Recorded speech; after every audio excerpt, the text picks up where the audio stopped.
Okay, good morning, everyone. It is an incredible schos to be able to continue in our journey through Sefer Tehillim together. As Mrs. Shulman just mentioned, this is our last class for this semester. So I'd like to close out the semester by focusing on our last week on Kapitel Dalet. We began chapter 4, or I should say looped back to chapter 4 in last week's shiur, and I'd like to close out this limud with one more, or actually two more incredible lessons from this kapitel as well. So just to reorient ourselves a bit, when we began Kapitel Dalet in last week's shiur, Lamatzech ben Eginos Mizmar LeDavid, we focused last week on the idea that there is a machlokes as to when exactly this kapitel was penned.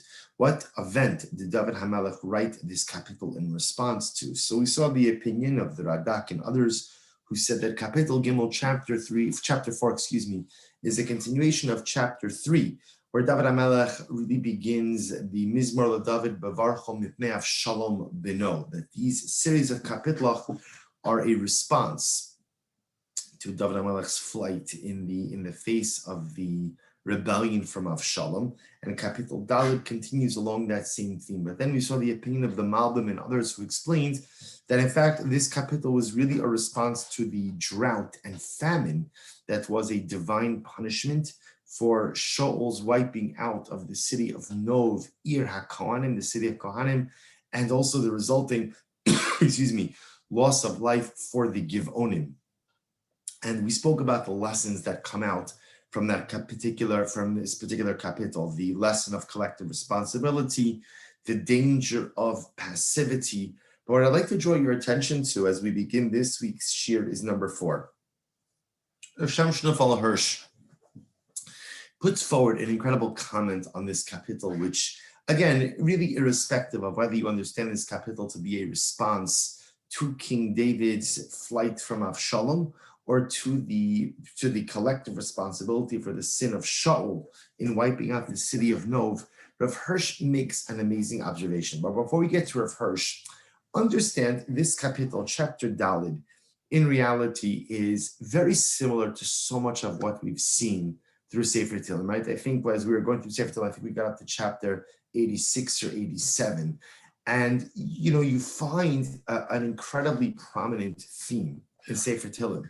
And the theme is that Sefer Tehillim is that often the way the kapitlach work is David HaMelech will begin in a very low point with an incredible amount of sadness, an incredible amount of grief. And it really is not just that, sometimes it's really grief for a life of what was, what could have been, versus what is. David HaMelech often lamenting the difficulty of his circumstances. But often the way Sefer Tehillim works is that David HaMelech begins on a low and ends on a high.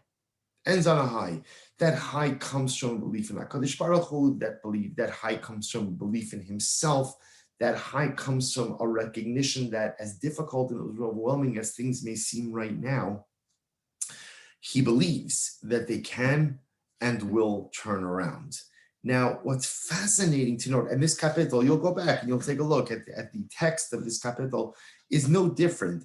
David HaMelech goes ahead and begins in a state of existential angst, but then ends with a sense of hope and optimism. What's always unique about this is, when you read the kapitel and you read David HaMelech's transition and emotional transformation, you would assume that over the course of these psukim, something dramatic has happened in David HaMelech's life. But in fact, remember, over the course of 9 psukim, let's say this particular kapitel, nothing has materially changed. So what's changed? So take a look at number 4. Rav Shmuel Hirsch says something absolutely amazing. He writes, Mizmor LeDavid. This Psalm 2 shows the struggle upward out of a mood weighed down by distress to the heights of perfect, serene trust.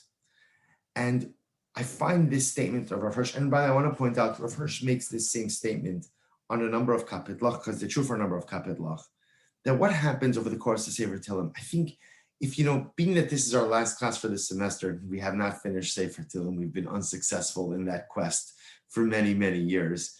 But I think one thing that we've been able to see is that what David HaMelech truly teaches us, and I guess I would say if there's one lesson you walk away with from Sefer Tehillim is that David tells us how you feel is a choice you make. How you feel is a choice.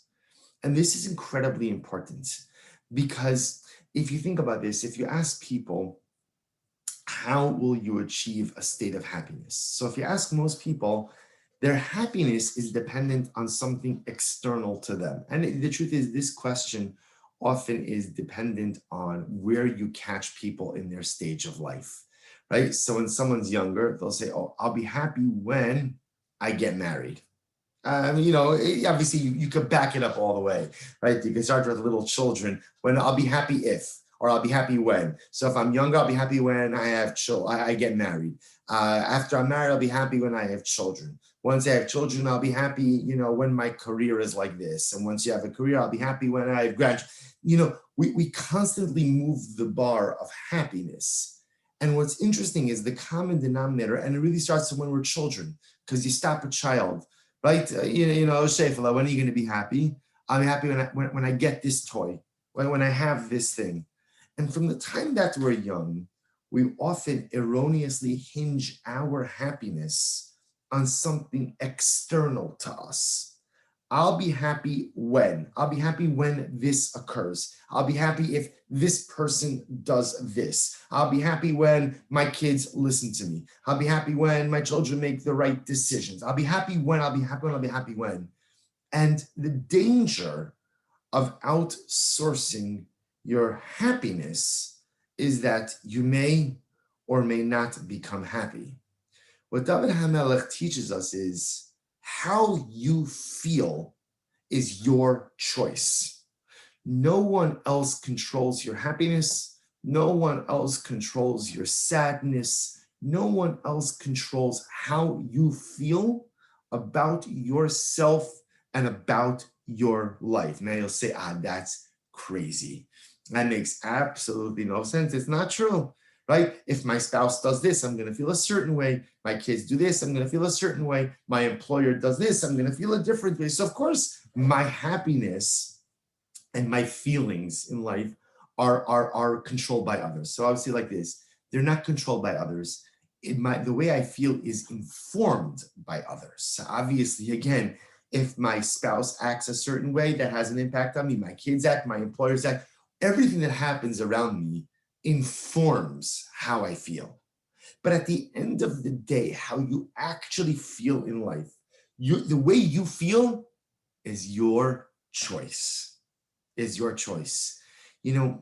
interesting because I think in the society we live in a very, I'll call it like victimization-centric society, that everything in life is about what's been done to you.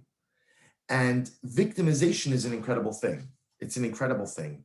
Why? Because if you're a victim, then you're not responsible, right? If I'm a victim of something, if I'm a victim of circumstance, I'm a victim of whatever it may be, then that frees me from personal responsibility. You could see, even if you look at what happens in Eretz Yisrael, the world doesn't understand that by constantly victimizing the Palestinian people, you're not helping them.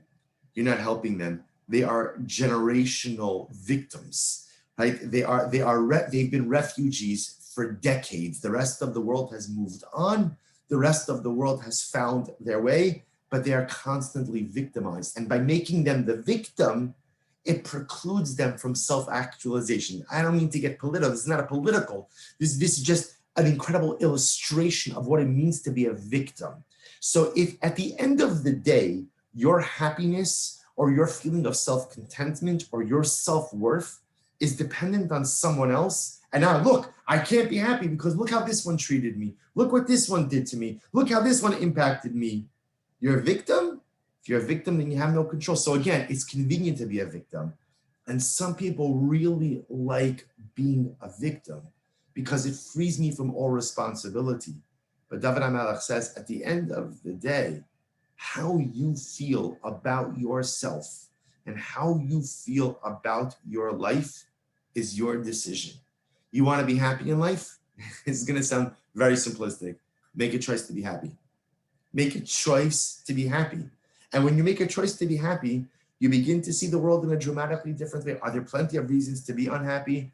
1,000%. Many, many reasons, personal reasons, national reasons, global reasons, societal reasons. But what's your choice? What do you want out of life? You see, the incredible takeaway message of Sefer Tehillim over and over again is in the course of one kapitel. David HaMelech starts out in the depths of despair, and this chapter is no different. The depths of despair, but yet then ends off with an incredible sense of simcha, an incredible happiness, an incredible sense of joy. So how does that happen? David, what's changed in your life? What's changed? What's changed? At the end of the day, your circumstances got better, right? Remember again, especially if you go with the approach that Kapitel Daled is a response to David HaMelech's flight from Avshalom. So tell me, David, what changed between Pasuk Aleph and Pasuk Tes? And the answer is nothing.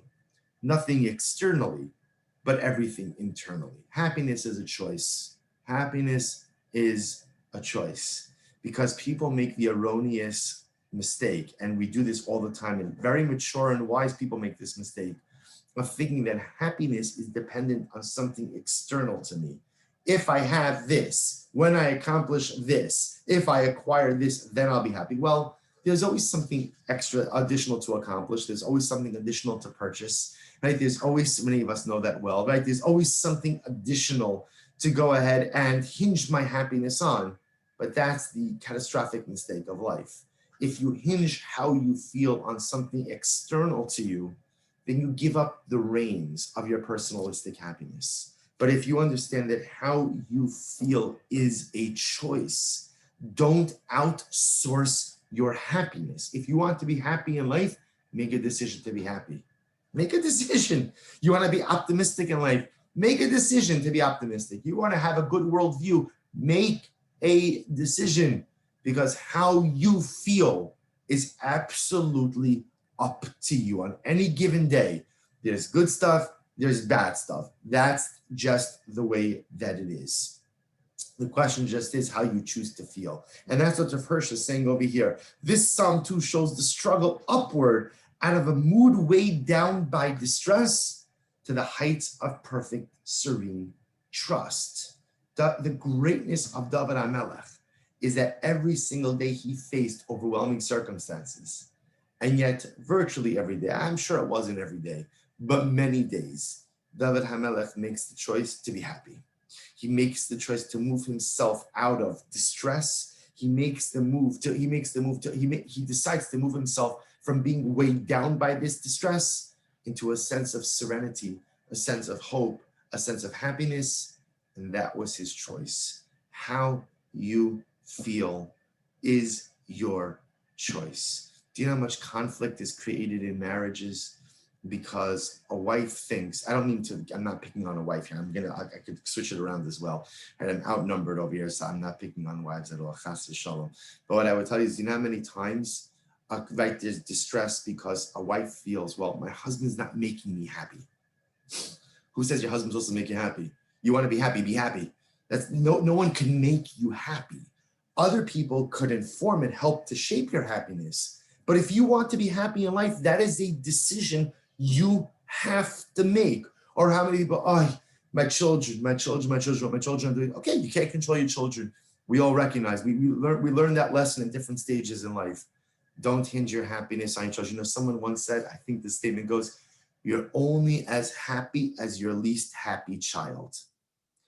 You can't do that, because then you run the risk of consigning yourself to a life of unhappiness.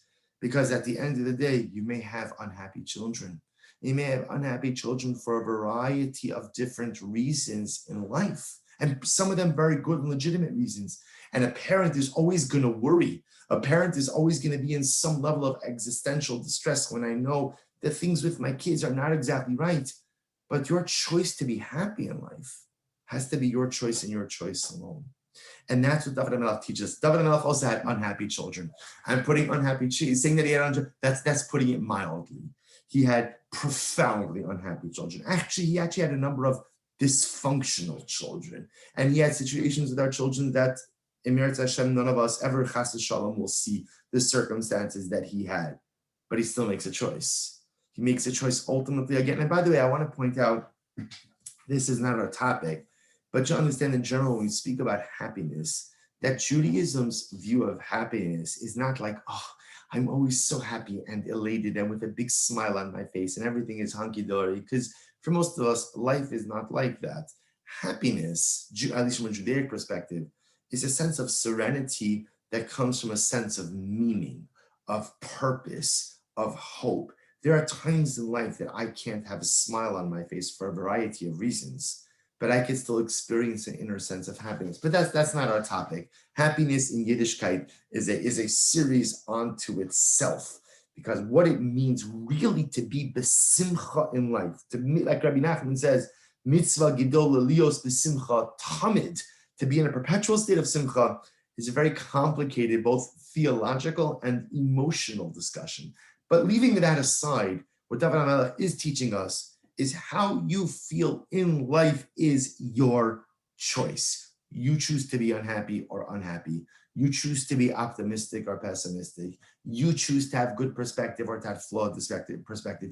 You choose to see the glass half full or half empty. Other people could inform that choice, but at the end of the day, you make the choice about how you feel and how you look at the world. But then David HaMelech goes on. If you take a look at number 5, I'm just quoting to you actually from Pasuk K in the Kapitel. So David HaMelech says, Rigzu v'al techeto imru b'levavchem al mishkavchem v'damu sela. So this is a really fascinating Pasuk.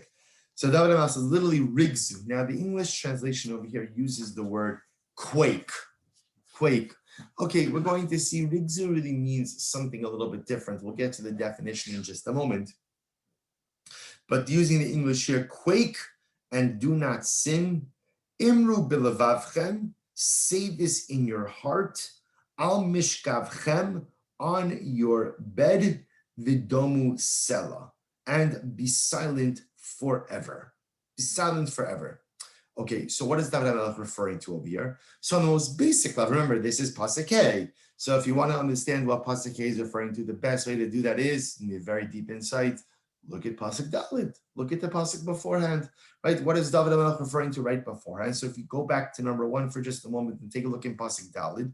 So David HaMelech says, Udu ki hifla Hashem chosid lo, Hashem yishma b'kari elav. You shall know that the Lord has set apart the pious man for himself. The Lord shall hear when I call out to him. So on the most basic level, David HaMelech is saying that if you do what is right in the eyes of HaKadosh Baruch Hu, the Ribono Shel Olam will take care of you. He will take care of you. He'll listen to you. He'll heed your supplications. And then in Pasuk K, David HaMelech says, this is something you have to constantly instill and reinstill in yourself. Rigzu va'al techato, which means quake with the knowledge that HaKadosh Baruch Hu will go ahead and take care of the righteous, and this should help you to avoid the temptation to sin. Imru b'levavchem, constantly reinforce this in your heart. Reinforce what?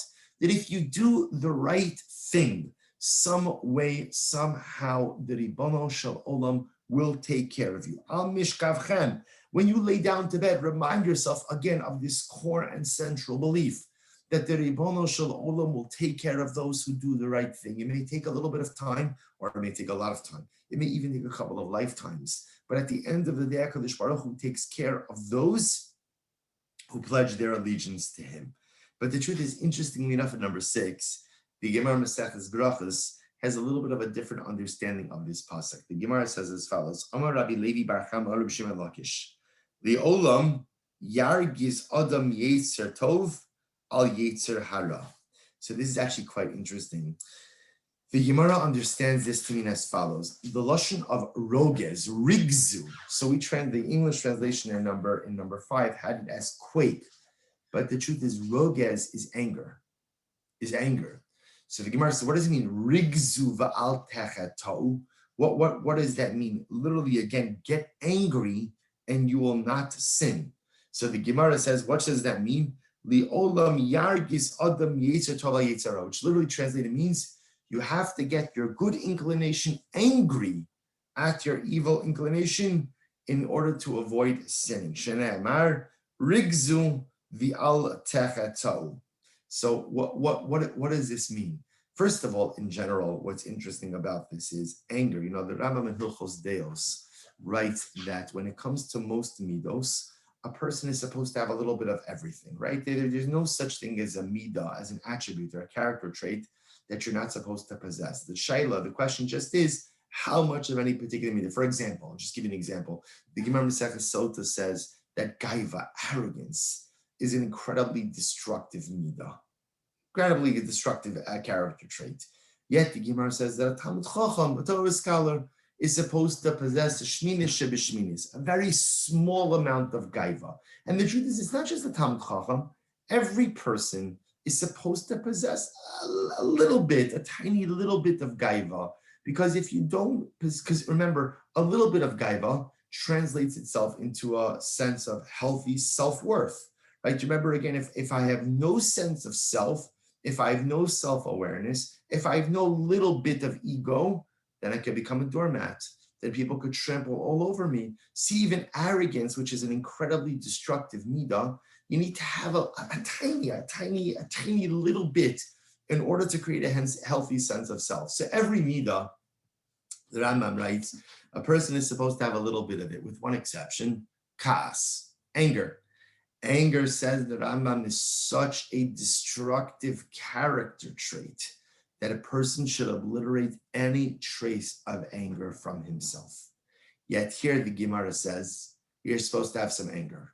Rigzu v'al techato, li'olam yargis adam yetzer tov al yetzara. A person should cause his good inclination, his yetzer hatov, to get angry at his yetzer, his evil inclination, in order to overcome the evil inclination. So what does this mean?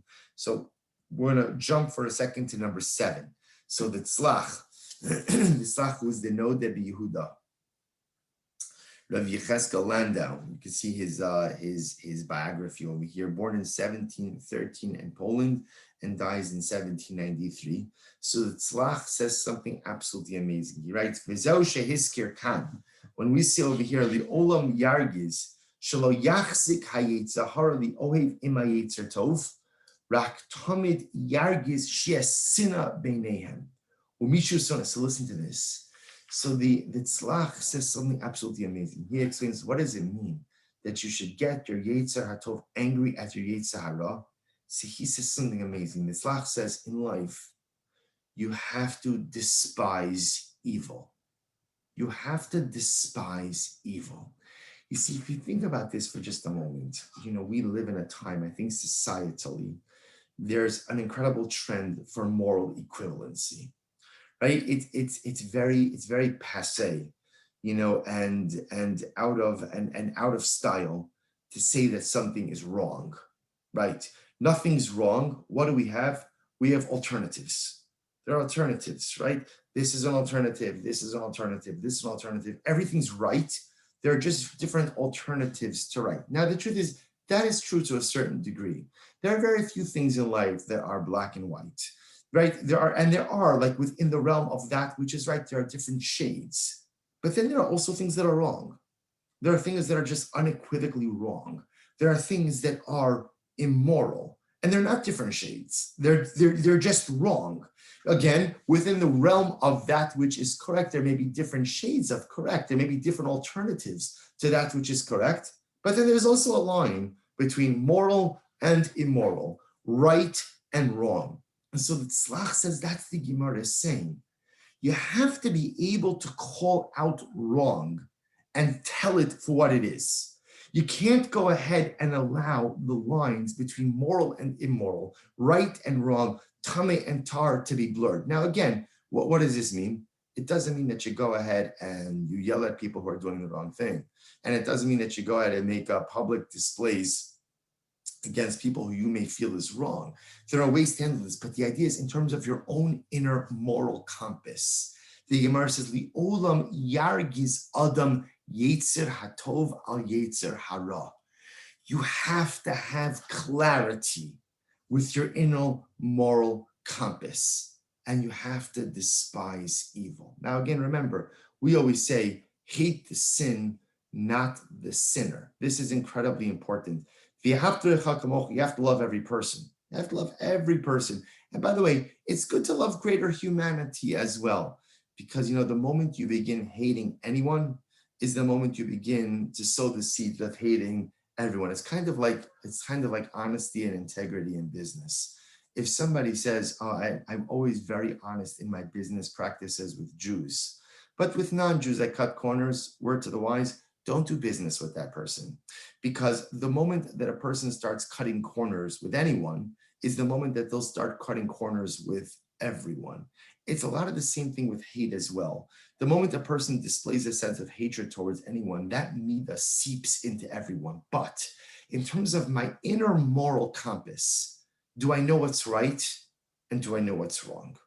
Right? Do I have a clear division? This is okay, this is not okay.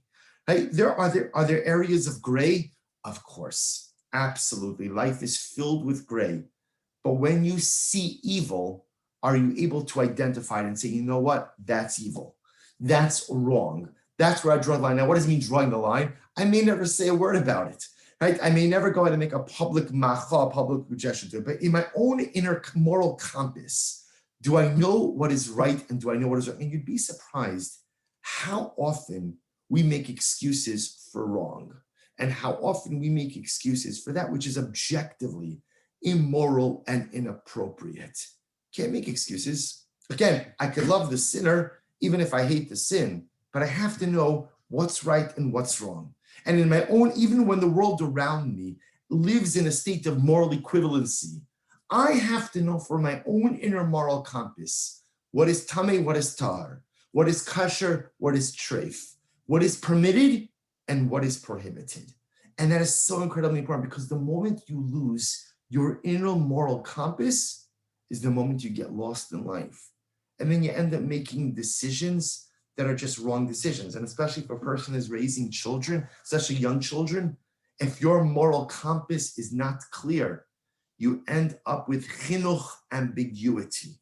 And there is nothing worse for children than mixed messages of morality. Incredibly important. So therefore, again, what the Gemara is saying, according to the Tzlach, Rigzu ba'al techeto. David HaMelech is saying, you have to get your Yetzer HaTov angry at your Yetzer Hara. But anger is such a bad midah. It is a bad midah, except in this area.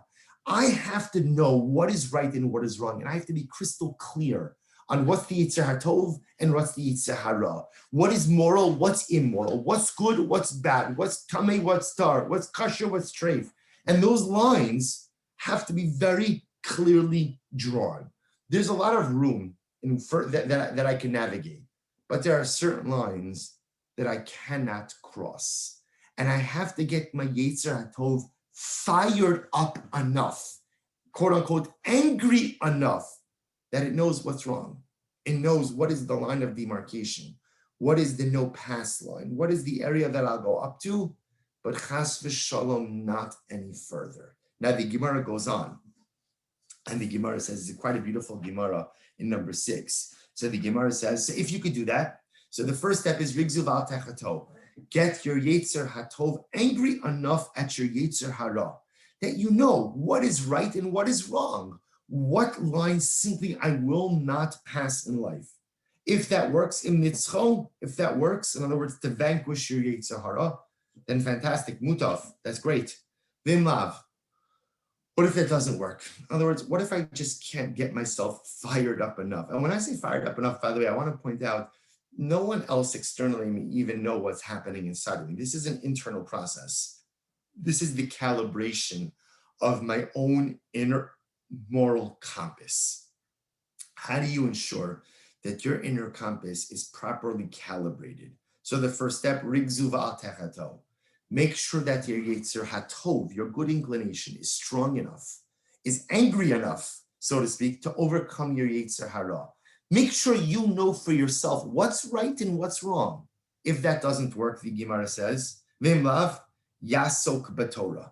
And if not, if you can't calibrate your moral compass on your own, to know what's right, what's wrong, to allow your Yetzer HaTov, your good inclination, to overcome and to vanquish your Yetzer Hara, what should you do?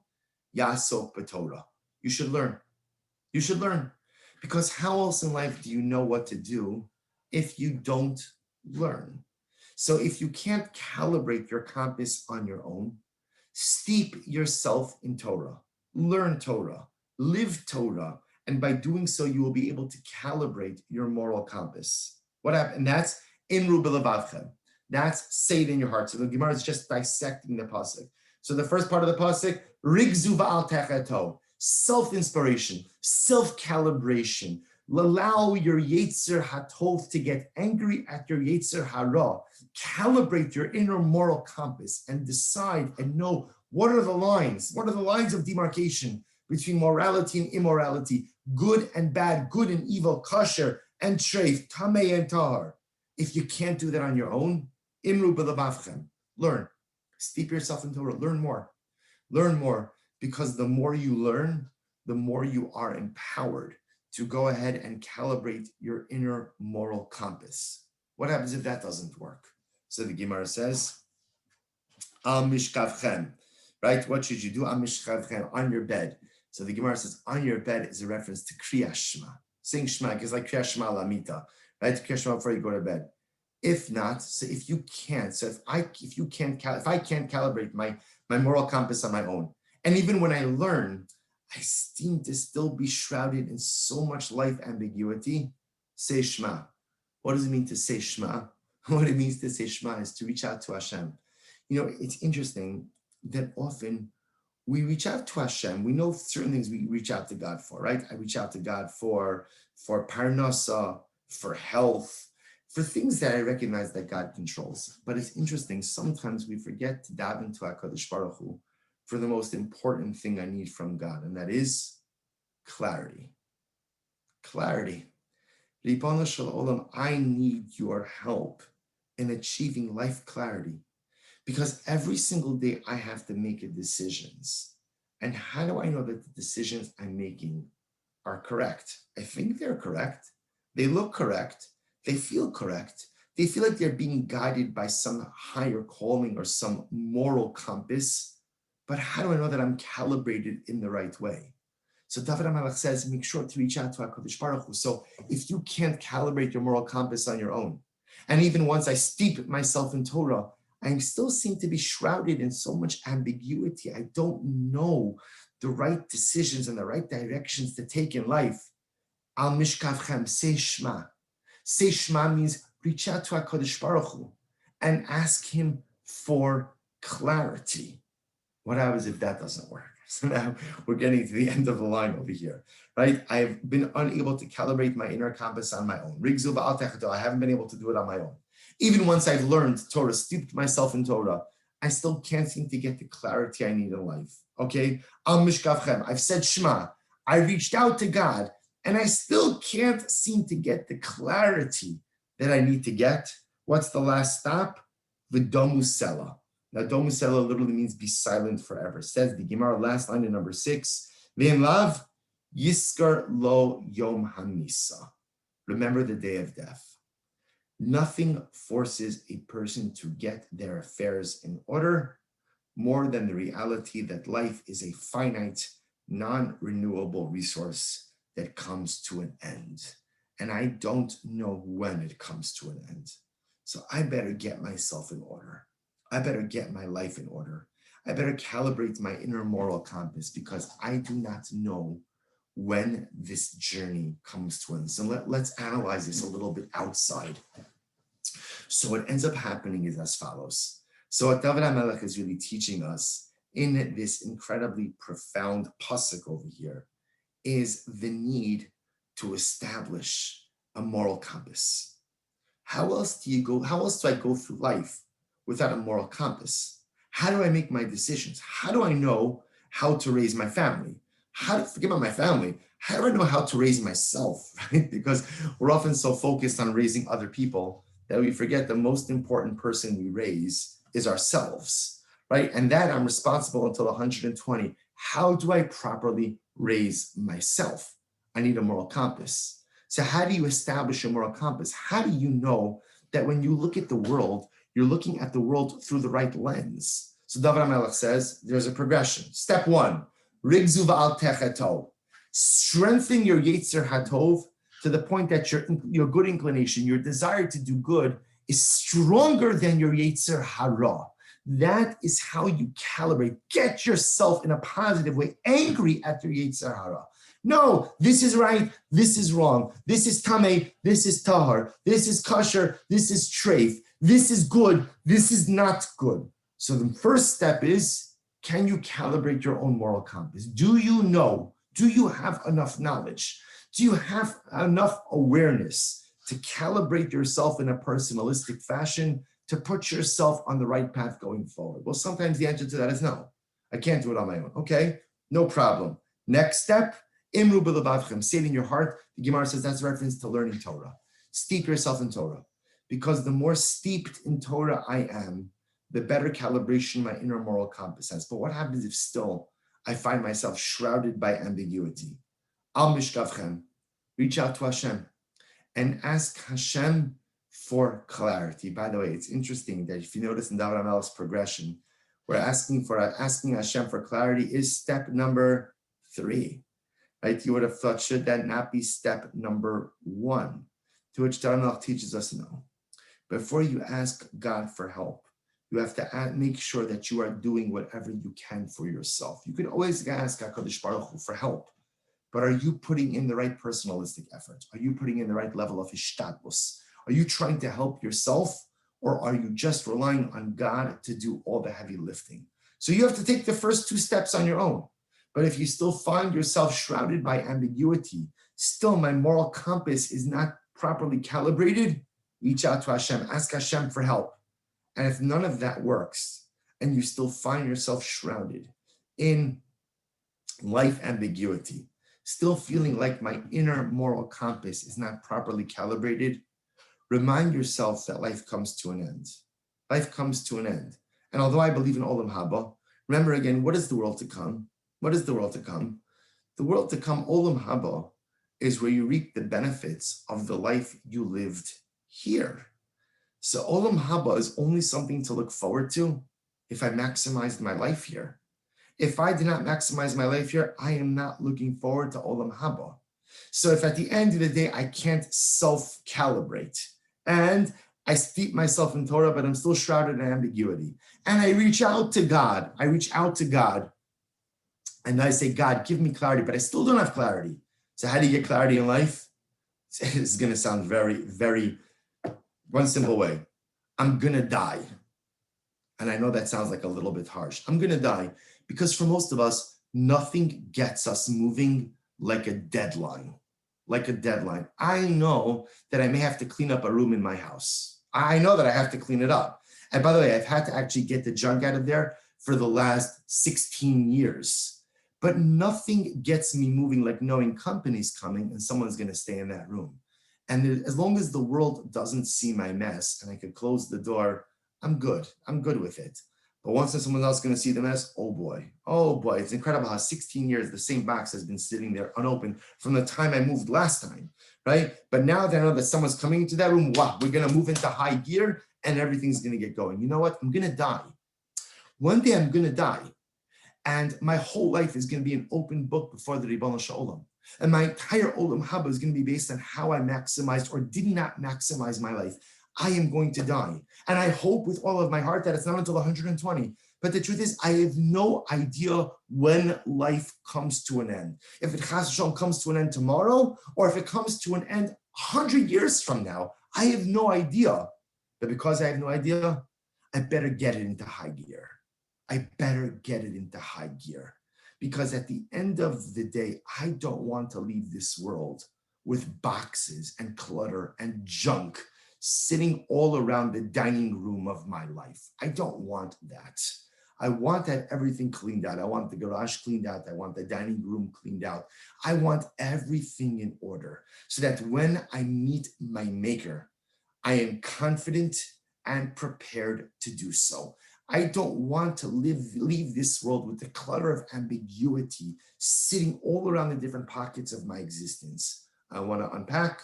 I want to put everything away the way it's supposed to be. I want my personalistic house to be in order, and I want to be prepared to meet my maker. This is what David HaMelech tells us. you need a properly calibrated moral compass. Because if you don't have a properly calibrated moral compass, you can't be successful in life. So either get it by self-calibration, right? Let fire up, anger up your Yetzer HaTov to overtake your Yetzer Hara. That doesn't work? Okay, steep yourself in a framework of spirituality. We call that learning Torah. That doesn't work. Ask HaKadosh Baruch Hu for help. That doesn't work. Well, stop making excuses because you're going to die. And when you die, you have to give an accounting for all of life. And by the way, when you die, you know what the best part of life is? Really the best part, I find the best part of life are the excuses we can make. It's incredible. Excuses are like the greatest blessing. Why? Because there is an excuse for everything. And you know what the best part about excuses are? If you repeat them enough and earnestly enough and like with enough emotion, you actually begin to believe them. And it's incredible. So I could come up with a whole list of excuses why I'm not the person I know I should be, why I'm not living the life I should be, why I didn't do this, why I didn't. And it's incredible. Say it enough and you begin to believe it. You could believe your own excuses. But after 120, Emir Hashem, the excuses all fall away. Because when you stand in the presence of the Ribono Shel Olam, there's only one thing, and that's emes. And if I didn't accomplish, there's only one reason I didn't accomplish, and it's because of me. And if I didn't self-actualize, there's only one reason I didn't self-actualize, and that's because of me. So the excuses get you through 120. But afterwards it does. So that's the last thing David HaMelech says, is if you can't self-calibrate, and if Torah is not working for you, and if you reach out to Chosh Baruch Hu, you're still shrouded in ambiguity, I'm going to die. I'm going to die. And that knowledge of death for most of us is the ultimate motivator to get my personalistic house in order, to calibrate my internal moral compass, to be the person I need to be, and to live the life I need to live. This is the incredible the incredible advice that David HaMelech dispenses for us. But there's one last lesson, and with this I'll conclude. David HaMelech chooses his words very carefully, right? And remember, again, he uses this lashon of rigzu. Now, rigzu we know is anger. Now, remember again, the Rambam writes that anger is a terrible mean, and a person should have no anger. Now, the truth is, not everybody agrees with the Rambam. For example, Reb Tzaddik HaKohen, the Tzidkas HaTzadik, Reb Tzaddik HaKohen of Lublin writes that every midah, there's no such thing as a bad midah. There's only a shayla of ultimately, again, how we use it. So, for example, is anger bad? So anger, right? The chaos is bad, but the midah that fuels anger is not bad. Where does anger come from? Anger is passion. Anger is passion, right? When a person gets angry about something, they're passionate about that wrong thing. Now, anger is a destructive manifestation of the midah of anger, or I should say anger is a manifestation or a negative manifestation of passion. But passion itself is so powerful. And what David HaMelech is teaching us is something incredibly amazing. David HaMelech says, Rigzu v'al tefetau. And perhaps what David HaMelech is saying, and this will be our concluding lesson, is, if you ask people, like, what's the worst sin? What's the worst sin a person could commit? Okay, so I'm sure if we polled the audience, we could come up with a lot of wonderful, juicy averos, right? That are the worst. And even Chazal, person violates Shabbos, it's like avodah zarah, immorality, all these different things. That also says, you know what the worst sin is? The worst sin is living a passionless life. The worst sin is living a dispassionate life. When you live life with no passion, when you live life and it's just blah, I do all the stuff I'm supposed to do, but there's no feeling, there's no emotion, there's no heart, there's no passion. So mechanistically, I'm doing everything I have to do. Behaviorally, I'm doing everything I have to do. but there's no passion. There's no passion that's there. So David HaMelech says, that's the worst sin. Because when there's no passion and there's no excitement in my relationship with the Ribono Shel Olam, when it's a loveless marriage between myself and HaKadosh Baruch Hu, when it's a passionless union between myself and my God, when there's no excitement, there's no growth. Where there's no growth, all there is stagnation. And where there's stagnation, ultimately decline is sure to follow. So perhaps what David HaMelech is teaching us is rigzu. Rigzu doesn't have to mean simply get angry. Rigzu means get passionate. Get passionate about your relationship with Hashem. Get passionate about your Yiddishkeit. Get passionate about your Torah. Get passionate about yourself. Get passionate about what you want to do and what you want to be and how you want to live. Get passionate about you. Then you won't sin. Because the worst sin in life is when you lead a dispassionate life. The worst sin is mediocrity.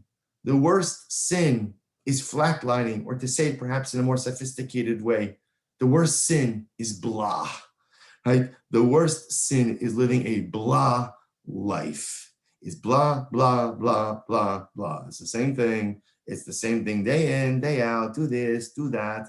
That is the worst sin the same way. Well, that's the worst sin. Rigzu va'al techato. And by the way, if you think about this is the key to any life relationship. If you want to have a successful relationship, you want to have a successful marriage, the key, see, everyone thinks the key is Kedusha.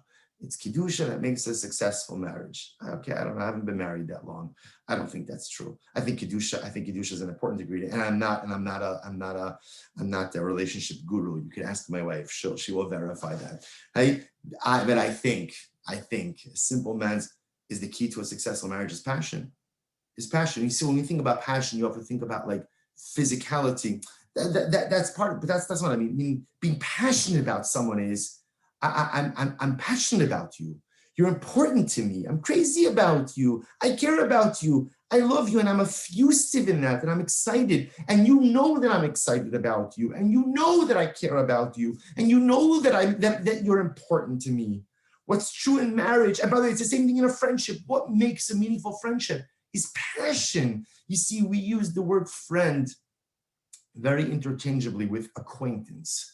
What's there between acquaintance and a friend, right? An acquaintance is someone, when you see them, you'll say, hi, how are you? You'll exchange some pleasantries.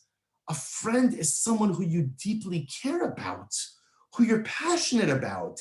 I care about this relationship. I want to do for you. I want to be there for you. The hallmark of a successful marriage is passion, and the hallmark of a successful relationship with Kadosh Baruch Hu is rigzu, David HaMelech says. Rigzu, get excited, get passionate, va'al techeto. Because if there's passion there, you won't commit the worst sin.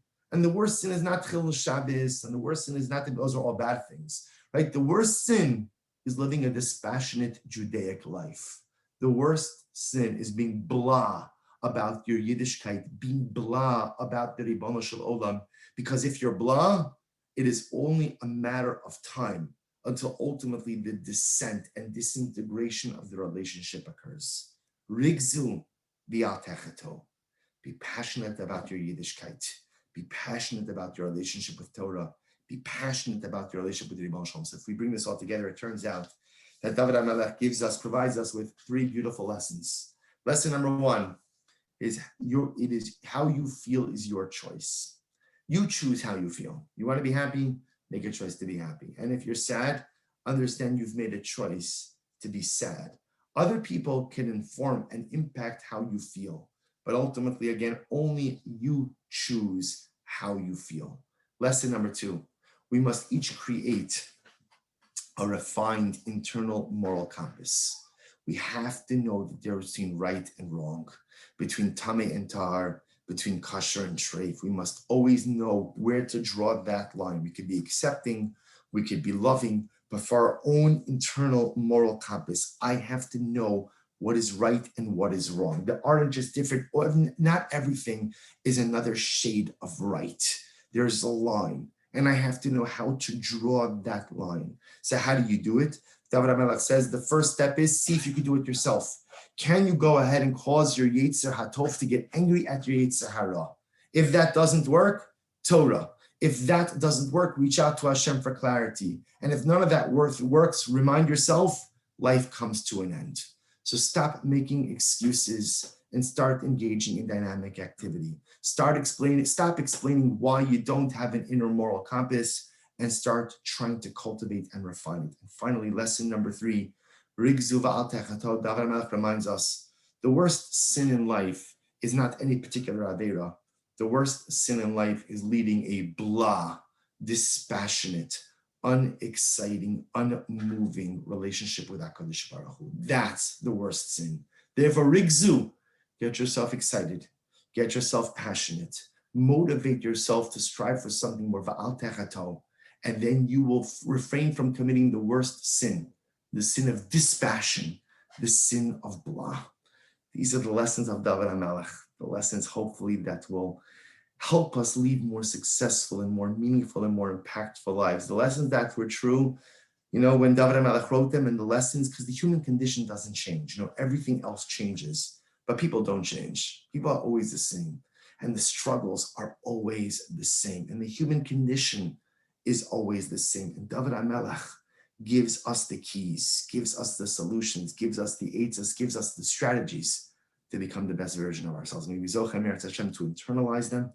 It has been an incredible privilege to share with all of you over the course of this semester. I wish everyone a restful and restorative summer. And as Mrs. Shulman mentioned, Halavai will be zocha me'eretz Hashem to celebrate the 3 weeks and Tisha B'Av together and rebuild Yerushalayim with our beautiful Beis HaMikdash here, Rabbi Ameinu. Amen.